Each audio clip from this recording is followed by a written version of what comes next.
તો પહાડો પર વરસાદ અને હિમવર્ષાનો કહેર। હિમાચલ, ઉત્તરાખંડ, જમ્મુ કાશ્મીરમાં બરફવર્ષા।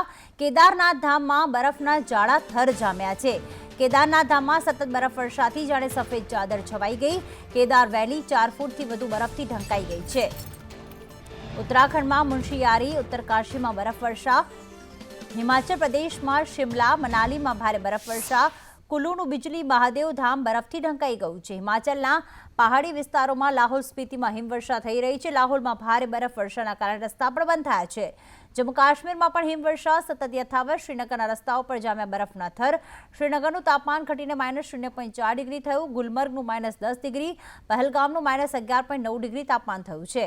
ભારે બરફવર્ષાના કારણે શ્રીનગર જતી 6 ફ્લાઇટ્સ રદ કરવી પડી। ખરાબ હવામાનના કારણે વૈષ્ણોદેવીની હેલિકોપ્ટર સેવા પણ સ્થગિત થઈ છે।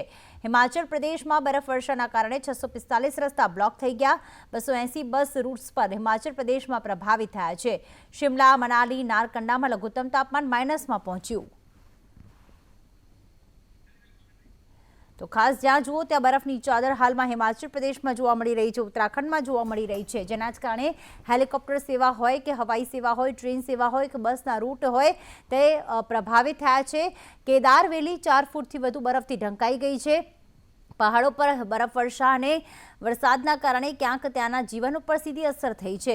આખો જાન્યુઆરી જાણે બરફવર્ષાની રાહ જોતા સહેલાણીઓ હવે બરફવર્ષાની ક્યાંક મજા પણ માણી રહ્યા છે। લગભગ મનાલી હોય, લાહોલ સ્પીતિ હોય, એ તમામ જગ્યાએ અત્યારે માઇનસમાં તાપમાન જોવા મળી રહ્યું છે। શ્રીનગરમાં -0.4 ડિગ્રી પહોંચ્યું છે।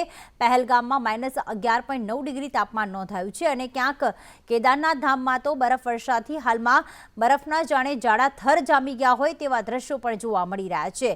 સહેલાણીઓ એક તરફ આ હિમવર્ષાને માણી પણ રહ્યા છે।